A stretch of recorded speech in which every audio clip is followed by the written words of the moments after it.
ఎలా ఉందండి మరి ఇప్పుడు చంద్రబాబు నాయుడు గారు వచ్చి ఒక 9, 10 నెలలు అయితే అవుతుంది సుమారుగా. మరి ప్రభుత్వం పరిపాలనా తీరు ఏ విధంగా కొనసాగుతుంది అనుకుంటున్నారు మీకు తెలిసినంత వరకు కూడా? నాకు తెలిసినంత వరకు ఇప్పుడైతే పర్లా. ఇప్పటి వరకు ప్రస్తుతానికి ఇప్పుడు ఆయన చెప్పినవి లైన్లోకి ఇప్పుడే కదా ప్రపోజల్ లైన్లో పెట్టాడు. అవి ఎంతవరకు ఇదవుతాయో రిజల్ట్ అనేది ఒక వెయిట్ చూడాల్సి వచ్చే టైం అయింది. అది ఎంతవరకు ఇదో వచ్చే జూన్ కల్లా తేలుద్ది. అంటే ఏంటంటారు ఇప్పటికే ఒక 9, 10 నెలలు అవుతుంది. చాలా మంది వైసీపీ నాయకులు మాట్లాడుతున్న మాటలు ఏంటంటే ఇప్పుడు నాకు కూడా వైసీపీ అంటే ఇది లేదు, ఏంది తెలుగుదేశం అంటే పిచ్చి లేదు లేదు ఏంది, ఇద్దరు బేరీ చేసుకుంటే ఇప్పుడు పర్లా. ప్రస్తుతానికి ఇప్పుడున్న పొజిషన్ బాగానే ఉంది, మాట్లాడగలుగుతున్నాం ఇలా వచ్చి. అంతకుముందు మాట్లాడలే, ఎవరితో మాట్లాడలే మనం. వేరే రాజకీయ పరంగా కాదు, మామూలుగా మాట్లాడాలన్నా మాట్లాడలేకపోయాను.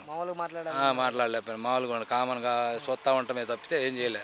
ఇప్పుడు మాట్లాడుతున్నాం అంటే ఇబ్బంది లేదు. కాకపోతే ఒక్కటి, ప్రభుత్వాలు మారినప్పుడు అనేది కొంచెం తటస్థ పరిస్థితి ఏర్పడింది కాబట్టి దాన్ని కొంచెం వాళ్ళు బేరీ చేసుకొని లైన్ చేసుకోవడానికి టైం ఇవ్వాలి కాబట్టి ఆ టైం ఇచ్చారు. ఇక్కడ నుంచి ఏం చేస్తారో చూడాలి.